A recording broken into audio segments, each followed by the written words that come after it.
মুখে হর হর মহাদেব আর বুকে কলকে থেকে নিঃশেষে টেনে নেওয়া এক রাজ ধোঁয়া। সবটাই নাকি শিবজির প্রসাদ। যত ধোঁয়া ততই নাকি খুলে যায় দিব্য দৃষ্টি। গঙ্গাসাগর মেলার আগে বাবুঘাটে নাগা সন্ন্যাসীদের পায়ে পেন নাম ঠুকে সবাই যখন আশীর্বাদ চাইছেন, সে সময় আমাদের প্রশ্ন ছিল একটাই, এবছরটা দুধে ভাতে যাবে তো? ये तो समय की बात है, प्रभु की माया के आगे सब फेल हो जाते हैं। अब कर्म करने से रेखाएं भी बदल जाती हैं। এমনি ভালো একটু আধটু থাকবে, একটু আধটু এই দুর্যোগ থাকবে, এটা কখনো হবে না। পার্টি ব্যাপারে দুটো থাকবেই। তো এই 2015 গেল তার চেয়ে অনেকটা ভালো।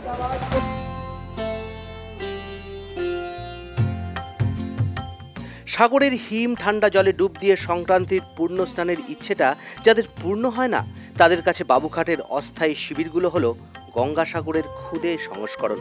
কত সাধু সন্ত, নগ্নদেহী সন্ন্যাসী, গায়ে ভস্ম মেখে যারা শীত জয় করেন। তবে যুগের হাওয়ায় যে সন্ন্যাসীরাও বদলে যাচ্ছেন তাও স্পষ্ট। কলকির জায়গায় এসছে চক্রাবক্রা মিনে করা বাহারি হুঁকো। সত্যি কলকাতা ভারী বিচিত্র। সে গুলাম আলীর গজলেও থাকে, রয়েছে নাগা সন্ন্যাসীতেও।